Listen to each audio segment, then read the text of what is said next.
ang mabuting balita para sa araw na ito. Mapagpalang araw ng Miyerkules Santo, mga minamahal kong kapanalig.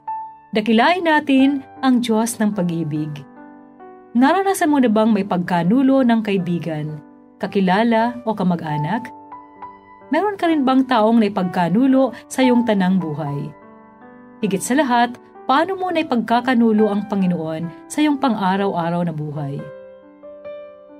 Maririnig natin sa mabuting balita kung paano ipinagkanulo ni Judas Iscariote sa Jesus sa halagang 30 baryang pilak lamang.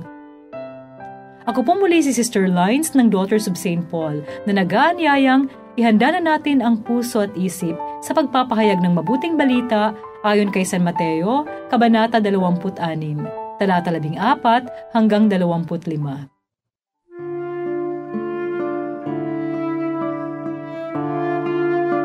Pumunta sa mga punong pari ang isa sa 12, ang tinatawag na Judas Iscariote, at sinabi, "Magkano ang ibibigay niyo sa akin kung ibibigay ko siya sa inyo?" Inalok nila ito ng 30 baryang pilak, at mula noon, naghanap ito ng pagkakataong maipagkanulo siya. Sa unang araw ng piyesta ng tinapay na walang lebadura, lumapit kay Jesus ang mga alagad at sinabi sa kanya, "Saan mo kami gustong maghanda ng hapunang Pampaskwa para sa iyo?" Sumagot si Jesus, "Puntahan niyo ang lalaking ito sa lungsod at sabihin sa kanya, sinasabi ng guro, malapit na ang oras ko at sa bahay mo ako magdiriwang ng Paskwa kasama ng aking mga alagad." At ginawa ng mga alagad ang lahat ng iniutos ni Jesus at inihanda ang Paskwa. Pagkalubog ng araw, nasa hapag si Jesus kasama ng 12. Habang kumakain sila, sinabi ni Jesus, "Talagang sinasabi ko sa inyo, ipagkakanulo ako ng isa sa inyo." Lubha silang nalungkot at nagtanong ang bawat isa, "Ako ba, Panginoon?" Sumagot siya, "Ang kasabay kong nagsasawsaw ng tinapay sa plato ang magkakanulo sa akin. Patuloy sa kanyang daan ang anak ng tao, ayon sa isinulat tungkol sa kanya. Ngunit kawawa ang nagkakanulo sa anak ng tao. Mas mabuti pa para sa taong ito kung hindi siya ipinanganak pa." Nagtanong din si Judas na magkakanulo sa kanya, "Ako ba, Guro?" Sumagot si Jesus, "Ikaw na ang nagsabi." Magandang araw mga kapanalig. Ito po si Venly Boon na magbabahagi ng pagninilay ngayong araw na ito. Ipinagkanulo ni Judas Iscariote si Jesus, kapalit ng 30 baryang pilak lang. Magkano kaya ito sa panahon natin ngayon? May nagsasabing $25,000 o 1.25 million pesos sa exchange rate na 50 pesos. May ilan naman nagsasabi na $3,000 lang. Hindi ba sobrang liit na kapalit ng buhay ni Jesus? Tanungin natin ang ating mga sarili. Naipagpalit ko na ba si Jesus sa maliit na halaga?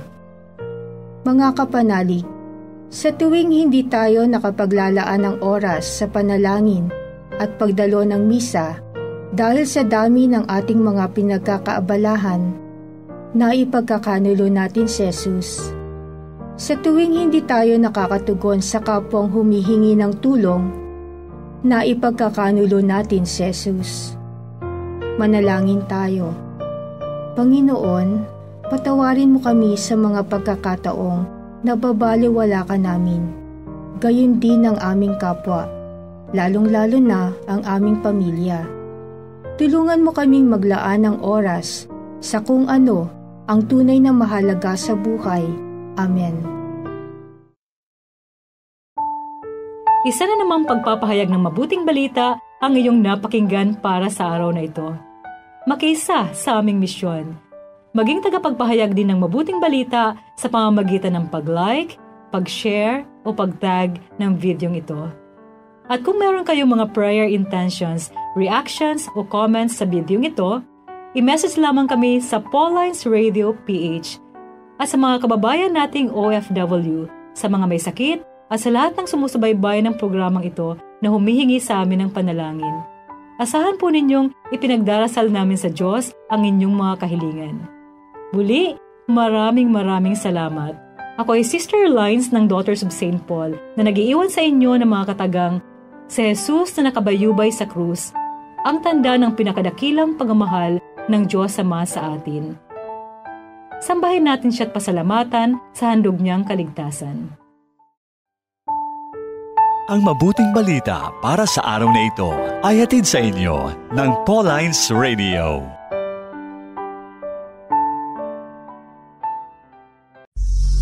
Where is humanity heading? Toward what goal is it aiming? Humanity is like a great river flowing into eternity. Will it be saved? Will it be lost forever? Be a modern apostle and lead others towards heaven. The Daughters of St. Paul are missionary sisters serving the church through the media of social communications. For more information, write or call the Vocation Directress, Daughters of St. Paul, 2650 FB Harrison Street, 1300, Pasay City, with contact numbers 02551-7363 or 02831-1723 or text 0916-3676-605 with email address at vocfsp@paulines.ph.